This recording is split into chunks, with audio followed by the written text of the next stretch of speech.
नित्यं ध्यायन्ति योगिनां कामदं मोक्षितं चैव ओंकाराय नमो नमः। अविरल शब्दगणोगा प्रक्षाल सकलभूतल कलंकाः मुनिविरूपास्तीर्थः सरस्वती हरतो न दुर्तम् अज्ञानतिमिरान्ध्यानान् ज्ञानाञ्जलशलाकया चक्षुर्निमीलितं देवो तस्मै श्रीगुरुवे नमः। परम गुरुभ्यो नमः। परम प्राचार्य गुरुभ्यो नमः। सकलकलुषविध्वंसकं शेषां परिवर्धकं धर्मसम्बन्धकं भवजीवमनः प्रतिबोधकारकमिदं शास्त्रं श्री परम पूज्य पद्मनंदी पंचविंशतिका नामधेयम्।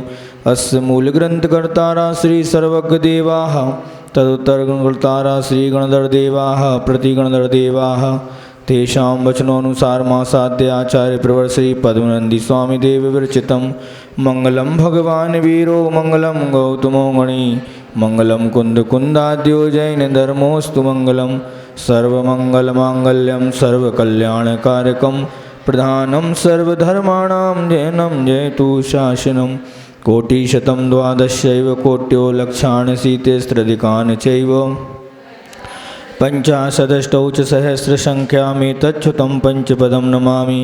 अर्हन्त भास्यत्थं गणहरदेवीयं गन्तियं सम्मं प्रणमामि वत्तिजुत्तो सुदनाणमहो वयं शिरसः इक्षामि वन्ते श्रुतभक्ति कौसगौ कौतसालोच्यम् अंगोवंगपैणीय पौढे पर्यम्मि सुत्त प्रणमामि योगपवगय चूलिया चेव सुत्तत्वे तुइथं कायं सैनिचकालम् अंचेमि पूज्येमि वन्दामि नमंसामि दुख को हो कम्म को हो वोइलाहो सुगैगमनम समायिवर्णम जिनगुण संपत्ति हो मज्जम नमोस्तु आ प्राणिक स्वाध्याय विलयम श्रीमदाचार्य भक्ति का उत्सर्गम करोमि।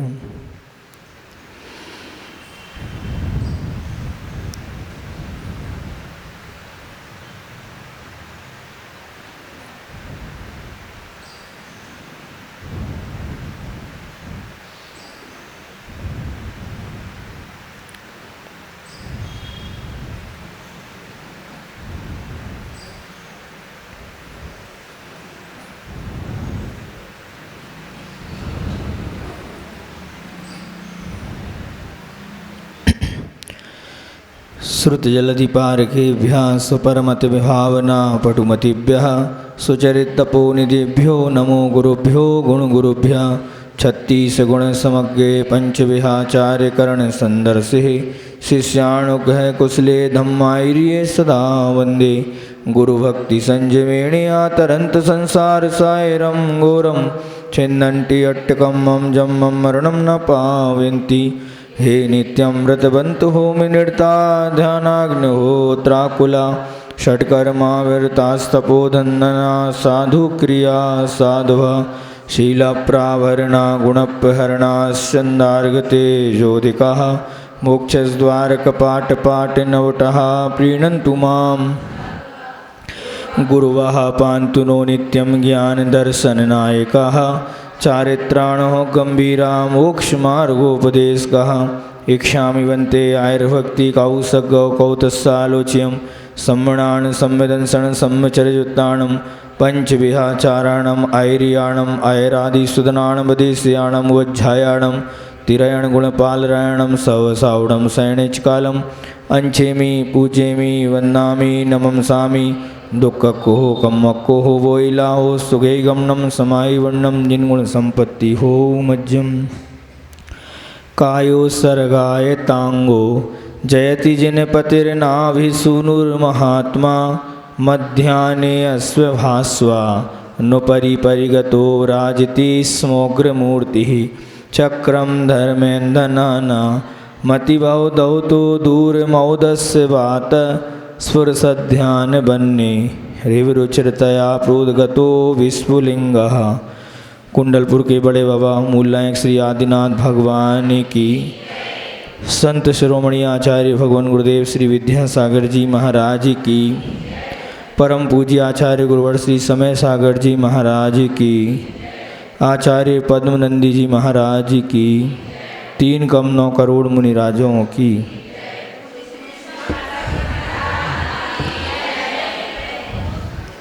बिन दान के द्रव्य और बिन मोरी का ताल। बिन दान के द्रव्य और बिन मोरी का ताल, और कुछ ही दिन देख लो रावण जैसा हाल। समझ में आया? बिन दान के द्रव्य की कोई कीमत नहीं। आपके पास में कितनी भी धन दौलत इकट्ठी कर लो, कितना भी द्रव्य इकट्ठा कर लो, अगर दान नहीं है तो कुछ भी नहीं है।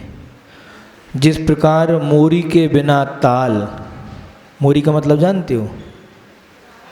हैं? नहीं जानते? हैं?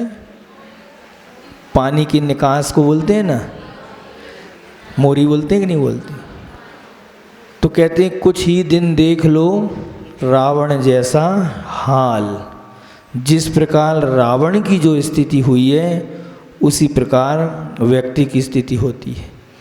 दान व्यक्ति को मानव से महामानव बना देता है। आप लोग दानव हैं या मानव हैं या महामानव हैं? हैं? दानव तो नहीं है, महामानव भी नहीं है। अभी हम कौन हैं? मानव हैं। तो आचार्य महाराज कहते हैं कि जो दान देता है वह क्या है? मानव को क्या बना देता है? महामानव बना देता है। दानव कहता है मेरा तो मेरा, तेरा भी मेरा। किसका लक्षण है ये? दानव का। क्या बोलेगा? मेरा तो मेरा, तेरा भी मेरा। मानव क्या बोलता है? मेरा तो मेरा, तेरा तो तेरा। भैया मेरा जो है वो मेरा है, और तेरा जो है वो तेरा है। ये किसकी पहचान है? महामानव महामानव क्या कहता है? तेरा तो तेरा और मेरा भी तेरा। ये किसकी पहचान है? महामानव की। वो कहते हैं भैया तेरा तो तेरा है और मेरा भी तेरा है। लेकिन दानव ने अलग बात कही, मानव ने अलग बात कही और महामानव ने अलग बात कही। लेकिन महात्मा लोग कहते हैं ना मेरा है ना तेरा है, चिड़िया रैन बसेरा है। तू किसको अपना मान रहा है?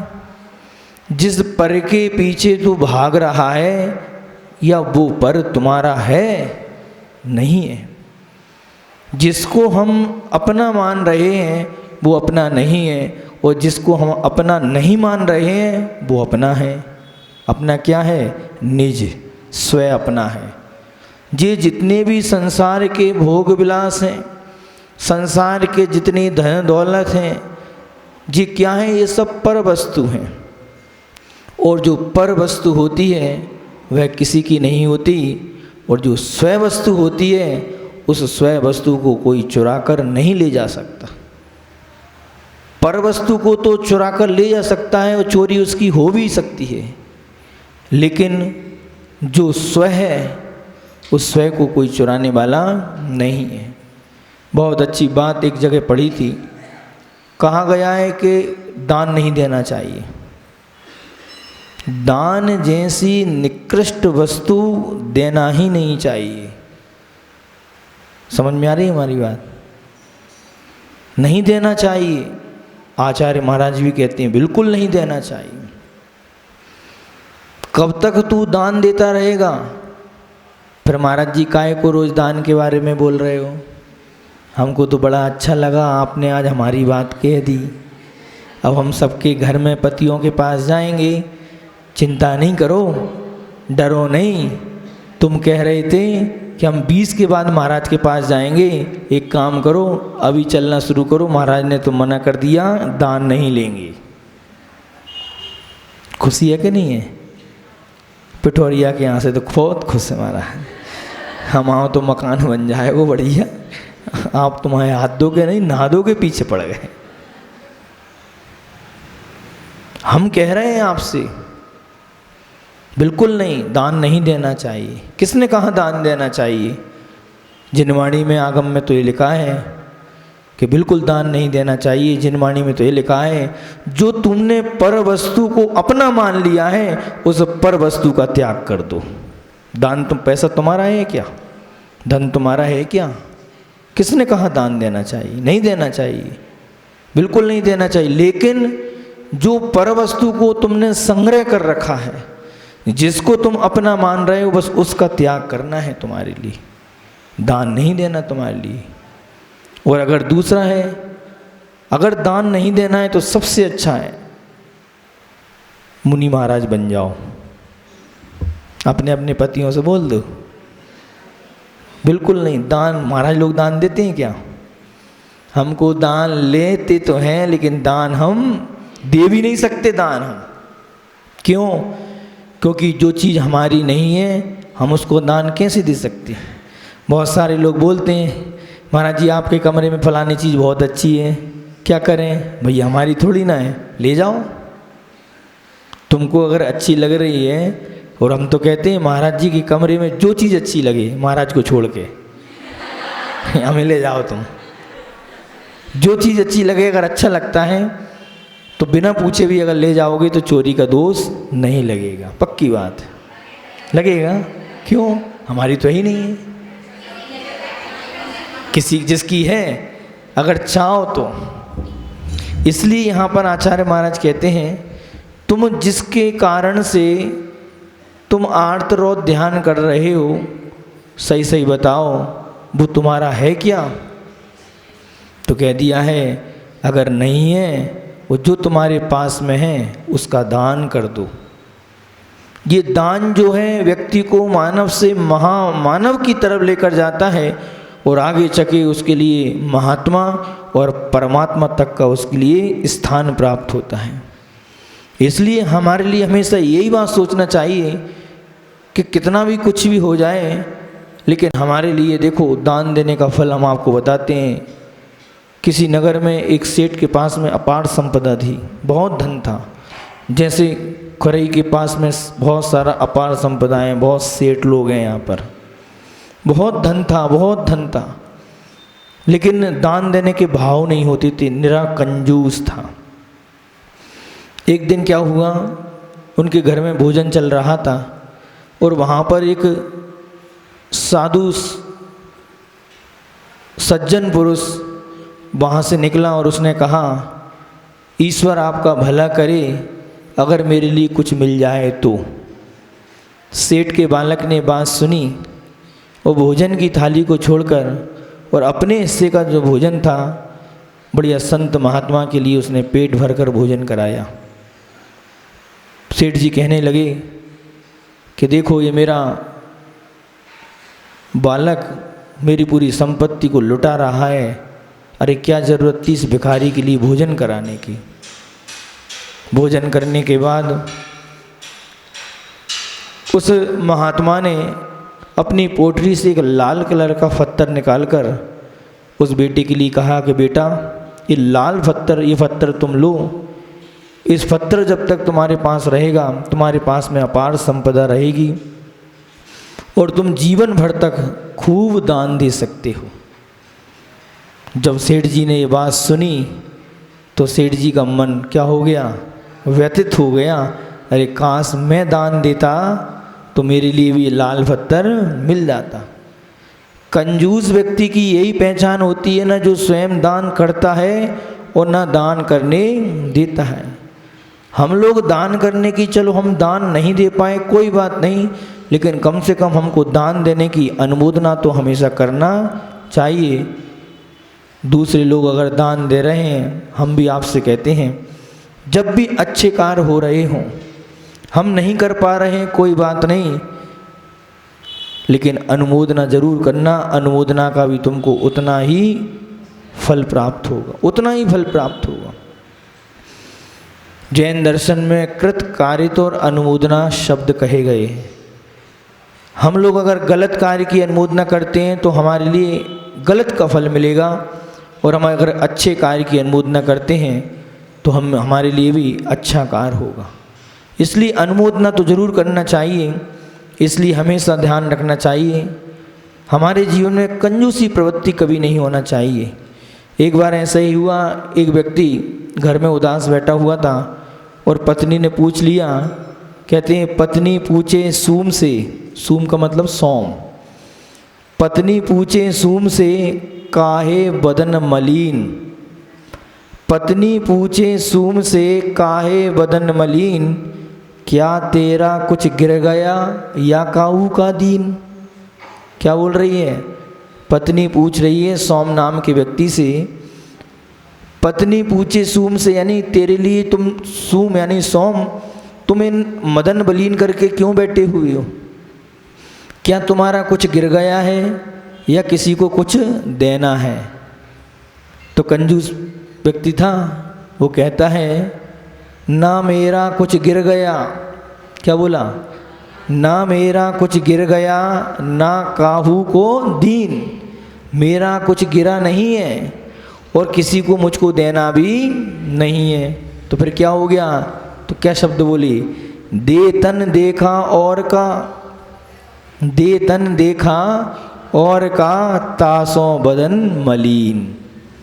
मेरा कुछ गिरा नहीं है, लेकिन दूसरे व्यक्ति को देते देखते क्या हो गया? मेरा मन मलिन हो गया है। ये कंजूस की पहचान है। और सज्जन पुरुष जो होते हैं, सम्यक दृष्टि पुरुष होते हैं, वो क्या बोलते हैं? वो कहते हैं, देखो बहुत अच्छी बात याद आ गई, हमारे जीवन में जो चीज़ प्राप्त नहीं हो पाई है, वो जिस चीज़ को हम प्राप्त करना चाहते हैं और वो किसी दूसरे के पास में है, तो उसकी अनुमोदना कर लो। हम चाहते हैं कि हमारे पास में सब कुछ हो, खूब धन संपदा हो, लेकिन हमारे पास में कर्म के उदय से नहीं है। तो जिनके पास में है उनकी अनुमोदना करो, उनकी प्रशंसा करो, उनका गुणगान करो। उससे कहो क्या पुण्यात्मा व्यक्ति है कि तुमको प्रथम रस लेने का सौभाग्य प्राप्त हुआ। अरे ये क्षण मेरे जीवन में भी प्राप्त हो। बंधुओं, अगले साल तुम्हारे जीवन में वो दुर्लभ क्षण पैदा होंगे कि तुम्हारे पास भी कलश आ जाए। पक्की बात है, करके देखो। हम किसी व्यक्ति के प्रति पॉजिटिव सोचते हैं तो व्यक्ति भी हमारे प्रति पॉजिटिव सोचता है, और हम अगर किसी व्यक्ति के प्रति नेगेटिव सोचें, जो हमारी तरंगें हैं, जो हमारा संप्रेषण है, ये बहुत काम करता है। आप मोबाइल से बात करते हो कि नहीं करते? मोबाइल में क्या है? तरंगी तो है। तो वो तरंग हमारी काम करती है। हम किसी व्यक्ति के प्रति अच्छा भाव रखेंगे तो नियम से वो व्यक्ति भी हमारे प्रति अच्छा भाव रखेगा। इसलिए हमेशा हमारे मन में अच्छी भाव रखो, उत्कृष्ट भाव रखो। हमेशा लेने के भाव नहीं होना चाहिए, हमेशा किसके भाव होना चाहिए? देने के भाव होंगे। ये सम्यक दृष्टि की पहचान है। कल अपन पढ़ रहे थे कि जो मुनि महाराज के आहार राजा श्रेयांश के यहाँ पर आदि कुमार के आहार हुए, आदि मुनिराज के आहार हुए, और जैसे ही उनके इधर आहार हुए तो क्या हुआ? पंच आश्चर्य होने लगे। पंच आश्चर्य के नाम याद हो गए आपको?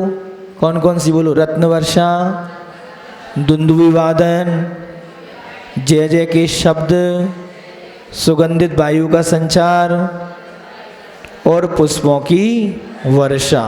ऐसे ये पंच आश्चर्य होने लगे। कहाँ पर?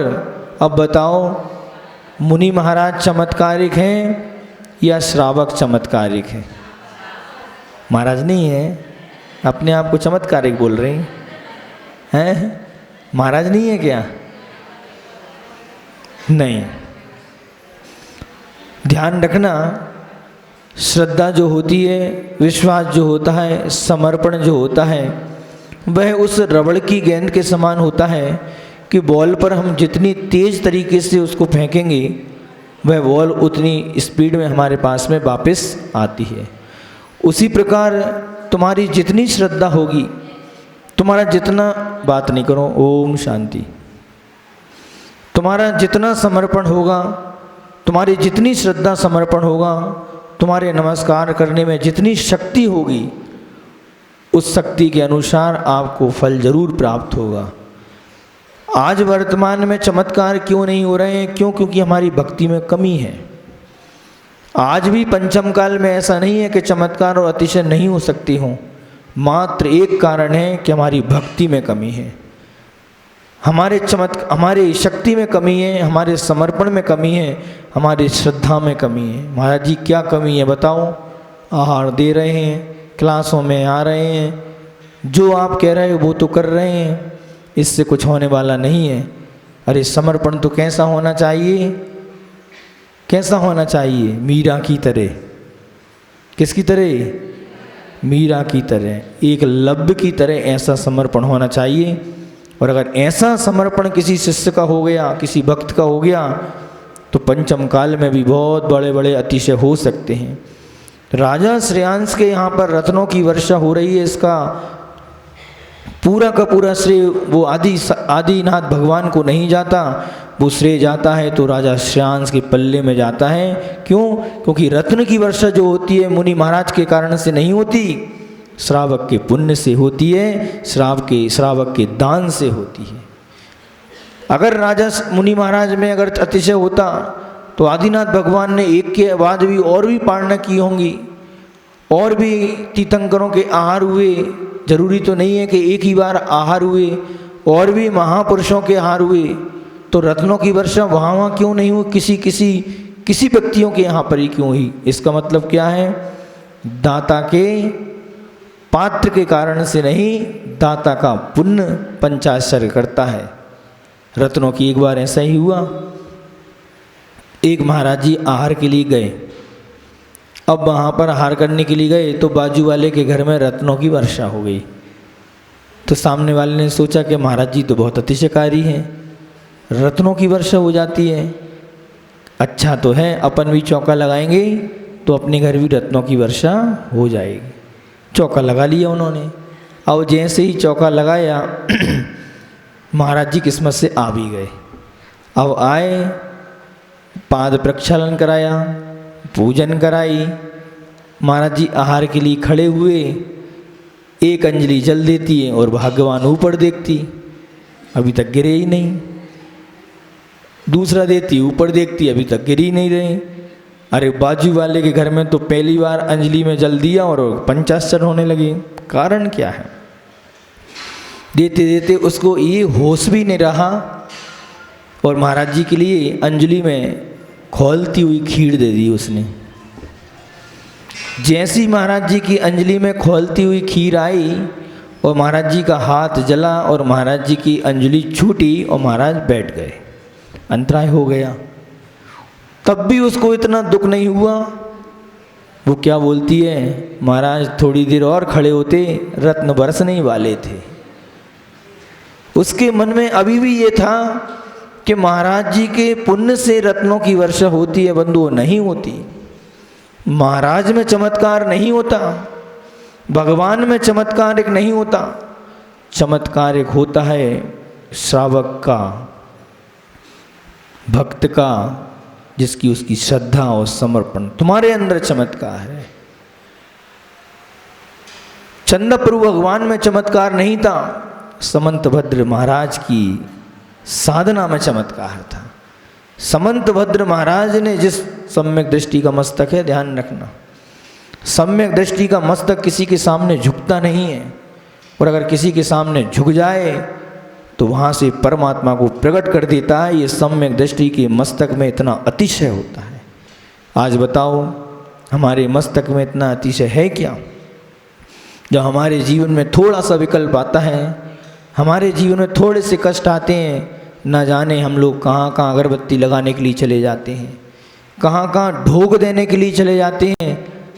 तो कर्म भी कहता है बेटा जा, जितनी जगह घूम के आ रहा है कुछ नहीं होगा, लौट के तुमको तो इसी दरवाजे पर ही आना पड़ेगी। हम संसार के जितने भी सब जगह हैं घूम के आ जाओ।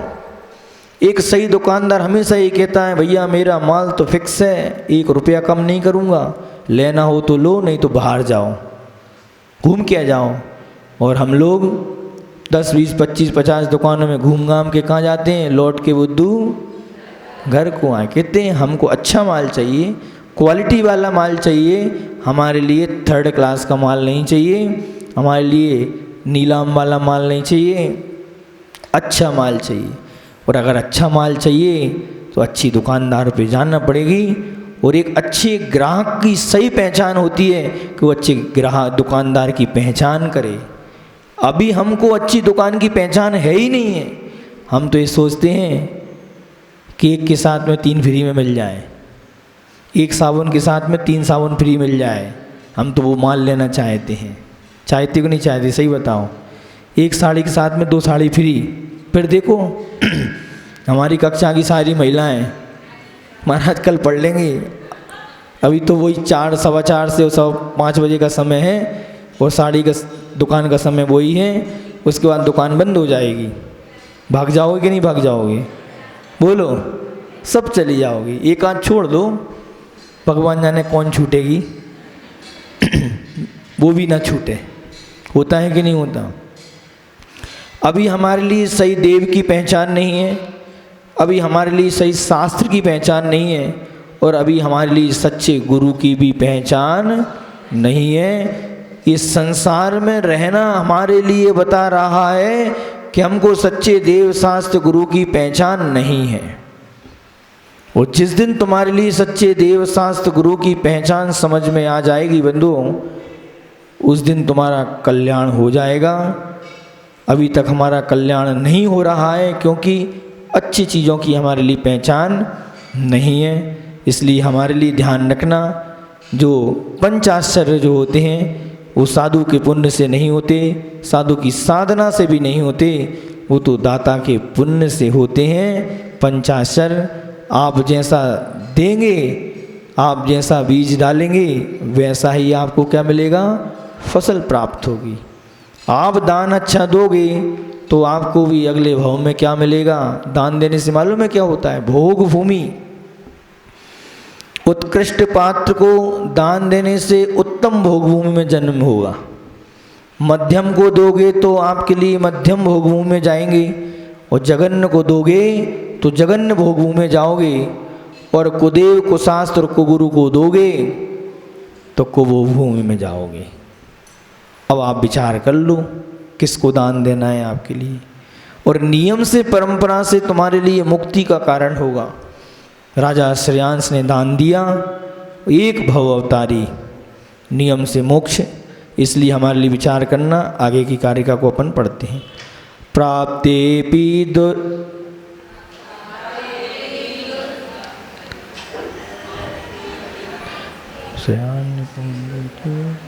प्राप्तेपि दुर्लभतरेपि नमुष्य भावे,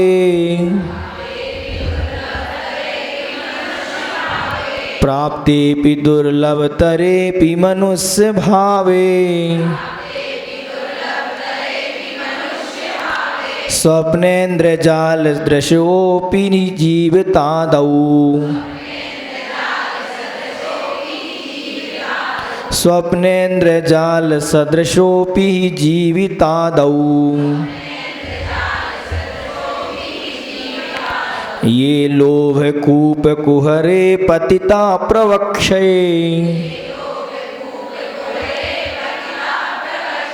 ये लोभ कूप कुहरे पतिता प्रवक्षे,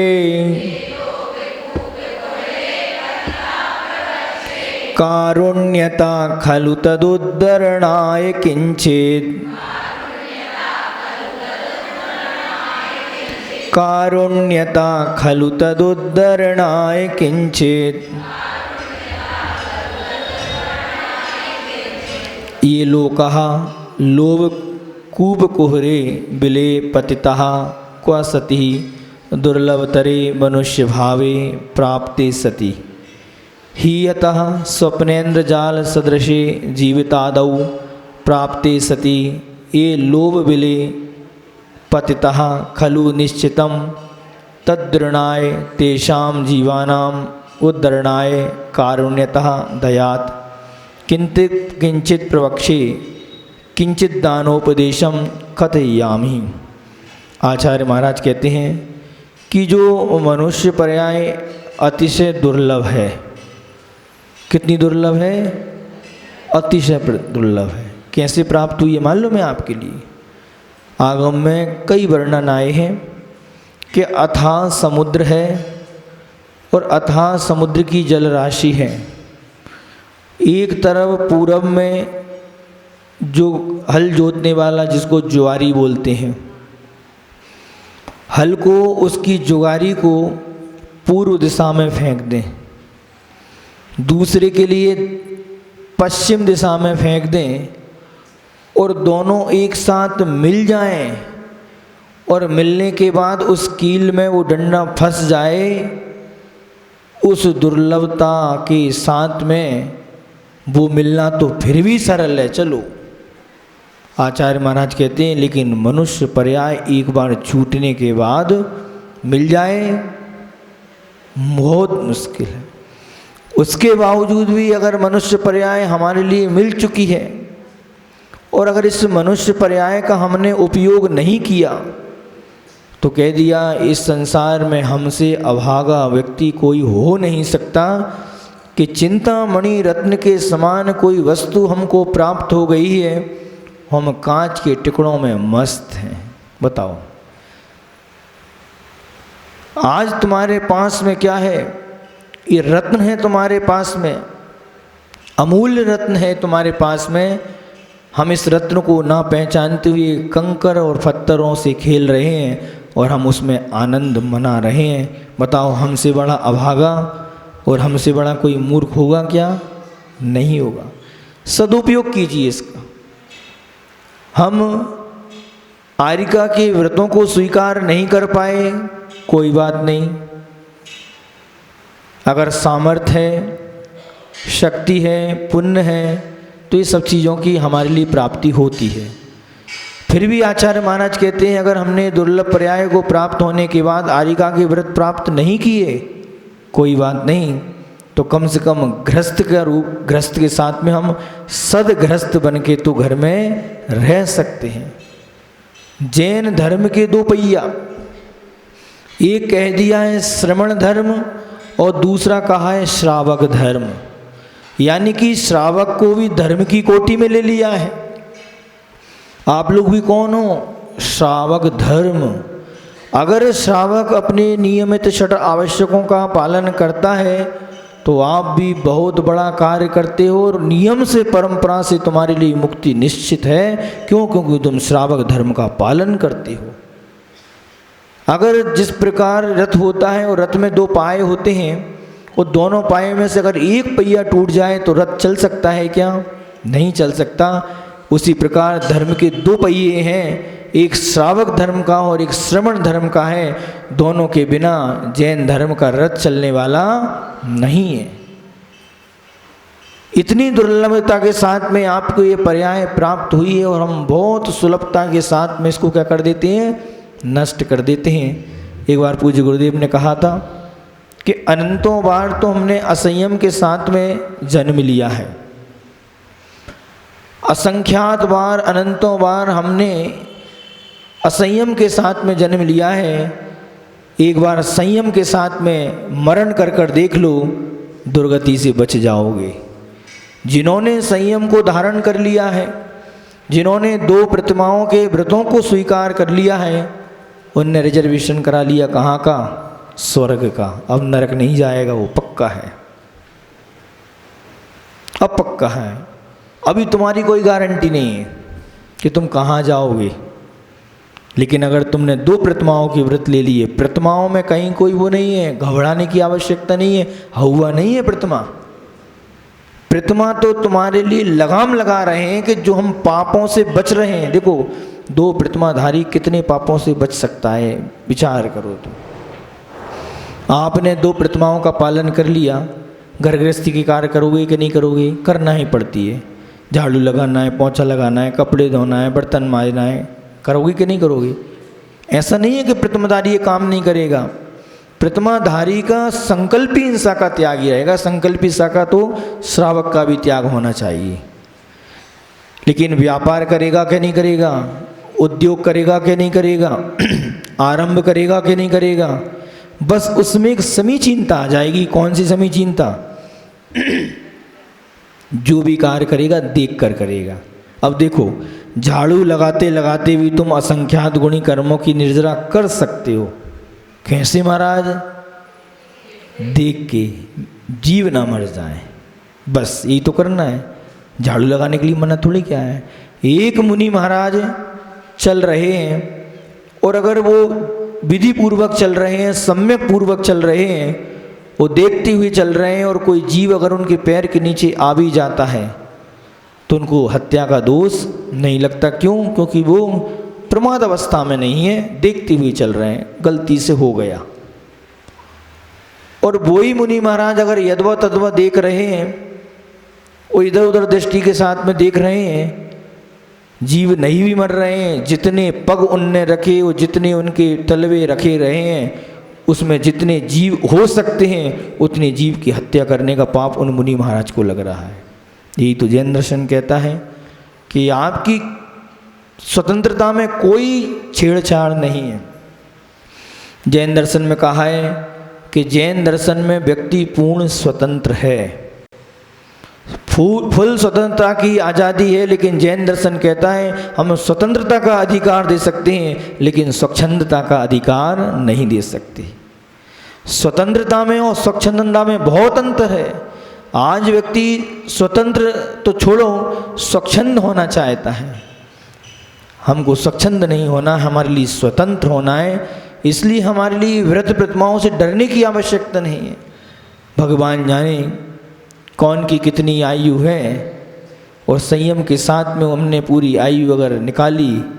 एक बार ऐसा ही हुआ कि एक श्राविका अच्छी, ज़्यादा उम्र नहीं थी, और उनसे निवेदन या भाव बनाए कि आप प्रतिमाओं को ले लो महाराज जी, अनुकूलता नहीं है। हमने कहा देखो अभी शरीर की अनुकूलता है, और जब तुम्हारी अनुकूलता होगी तो शरीर की अनुकूलता नहीं रहेगी, ले लो।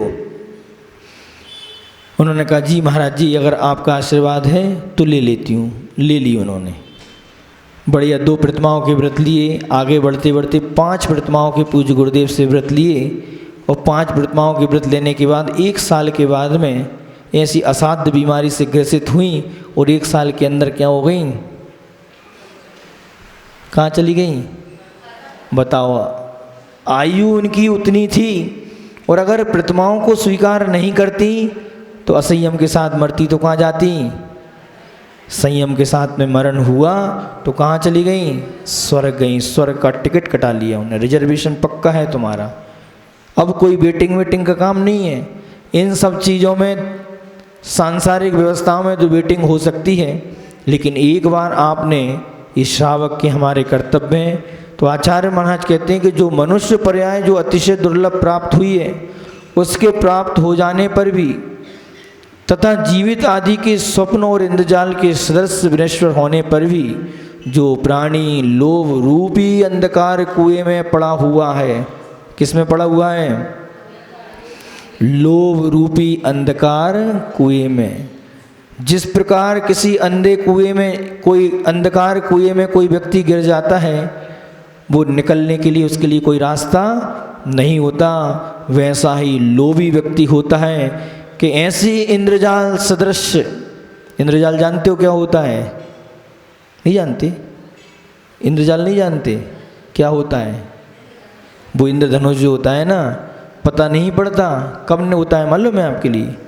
बरसात आ रही हो और धूप निकल आई हो, उन दोनों के कॉम्बिनेशन से क्या होता है, इंद्रधनुष का निर्माण। कब आता है और कब चला जाता है। तो ऐसी इंद्रजाल सदृश विनश्वर होने पर भी जो प्राणी लोभी है और अंधकार रूपी कुएं में पड़े हुए हैं, उनके उद्धार के लिए दयालु बुद्धि से यहाँ कुछ दान वर्णन किया जा रहा है। दान के बारे में कहा जा रहा है, भैया तुम दान करो। क्यों? क्योंकि तुम इस संसार में फंस रहे हो, और इस संसार से निकलने का मात्र एक कारण है। कौन सा कारण है? दान करने का। देखो दान की कितनी महत्ता है। दान किसके लिए होता है मालूम है आपके लिए? भगवान को तुमसे दान नहीं चाहिए, ध्यान रखना। महाराज को भी तुमसे कोई दान नहीं चाहिए, हमको दान नहीं चाहिए। हम यहाँ से कुछ लेके नहीं जाएंगे, ध्यान रखना। कुछ भी लेकर नहीं जाएंगे यहाँ से हम। अब अगर तुम कुछ है तो दान क्यों देना है? तो दान हमको हमारी आत्मा को पावन बनाने के लिए दान देना है। हमारी आत्मा पतित न हो जाए, हमारी आत्मा दुर्गति में ना चली जाए। क्यों? क्योंकि हम दान नहीं देंगे और संग्रह करते रहेंगे। और संग्रह करने के बाद आचार्य महाराज ने कहा है, बहवारंभ परिग्रहत्वम नारकस्य आयुषः। जो बहुत आरंभ और परिग्रह करते हैं वो कहाँ जाते हैं?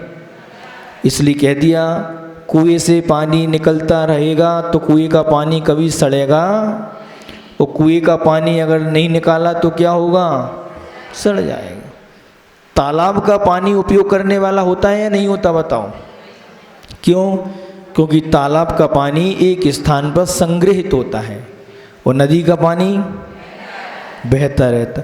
सागर इतना विशाल होता है लेकिन उसके पानी पीने योग्य नहीं होता। बताओ, सागर सबको समाहित कर लेता है, सारी नदियों को समाहित कर लेता है, सारी गंदगी को समाहित कर लेता है, लेकिन कोई उससे पूछो कि एक कुल्ला पानी पी लो, एक घूंट पानी पी लो, तो पियोगे? नहीं पिएंगे। क्यों नहीं पिएंगे? क्यों? क्योंकि सागर खारा होता है, वो पानी रुका हुआ पानी होता है, और जो रुका हुआ पानी होता है वो खराब होता है, और जो निकलता रहे वो क्या होता है? स्वच्छ और साफ होता है। इसलिए आप लोगों से कहा जाता है कि आपके यहाँ पर जो है उसको क्या करो, धीरे धीरे निकालो, और जब वो निकलता रहेगा तो क्या होगा? खराब नहीं होगा। नोट सड़ रहे हैं, गड्डी भर रही है घरों में, वो आता ना नोटबंदी, रोज़ वीडियो देखते होगे आप लोग। नोटबंदी में तुम लोगों ने कितने कितने दबाए थे, और बाद में कह रहे थे इसको देख लो देख लो। कई महिलाओं के पास तो लाखों लाखों करोड़ों करोड़ों रुपए निकले, कई महिलाओं के पास। कहाँ से आए? सड़ रहा है। एक बार नैनागिर के पास में दलपतपुर है, नाम सुना है आपने?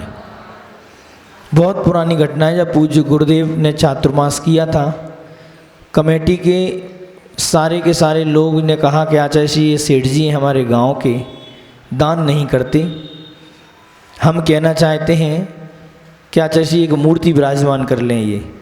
तो आचार्य जी के पास में इतने विनम्र भाव से सेठ जी कहते हैं, आचार्य जी मेरे पास तो कुछ भी नहीं है, कमेटी वाले मुझको परेशान करते रहते हैं। तो आचार्य जी ने कहा देखो, क्योंकि आचार्य जी थे भोले भाले, दक्षिण भारत के थे, तो इतने भोले वाले थे कि कोई भी आचार्य जी को कुछ भी कह देता था, आचार्य जी समझ जाते थे। अब हम ठहरे बुंदेलखंड के, खुरई वाले कितना भी हमारे पास आए, हम नहीं माने तुम्हारी बात है, हम मालूम में तुम्हारे पास में क्या है क्या नहीं। तो आचार्य जी ने कमेटी वालों से कहा कि देखो ज़बरदस्ती नहीं करना चाहिए, अगर किसी की इच्छा नहीं है तो क्यों आप ज़बरदस्ती करते हो। ठीक है, चले गए। अब कुछ दिनों बाद देखा कि सरकार ने उन जो सेठ जी जिसको कह रहे थे उनके यहाँ पर रेट डली, कच्चा मकान था, और जब रेट डली उनके यहाँ पर रेट पड़ी तो आप कल्पना नहीं कर सकते, चांदी की सिल्लियाँ और चांदी की बल्लियाँ निकली थी उनके घरों से। क्या निकली थी? चांदी की सिल्ली और चांदी की बल्ली, बल्ली बोलते तुम। इतना पैसा उनके पास था। सभी लोगों ने उसके बेटे से कहा कि बेटा तेरे को ये पता नहीं था कि तेरे पिताजी के पास में इतना धन है? तो कहने लगे भैया मैं तो ये सोच रहा था कि मेरे पिताजी का अंत समय है, कुछ दिनों में वो चले जाएंगे ऊपर, तो मैं ये सब बेच बाँच के सागर शिफ्ट हो जाऊंगा। मुझको ही पता नहीं था कि मेरे पिताजी के पास में इतना गड़ा हुआ धन है। बताओ क्या हुआ? ना तुमने खुद भोग किया और न तुमने किसी को भोगने दिया। इसलिए कहते हैं दान की तीन गति, या तो दान कर लो या भोग कर लो, और नहीं तो नाश को प्राप्त तो होना ही है। बोलो महावीर भगवान की। अच्छा लग रहा है कि नहीं लग रहा? सही सही बता ना। बहुत अच्छे, हम पूछते रहते हैं तुमसे। बोधि समाधि परिणाम शुद्धि, स्वात्मोपलब्धि से स्व की सिद्धि, चिंतामणिम चिंतित वस्तुदाने त्वाम मंदमानस नमस्ते। 9 बार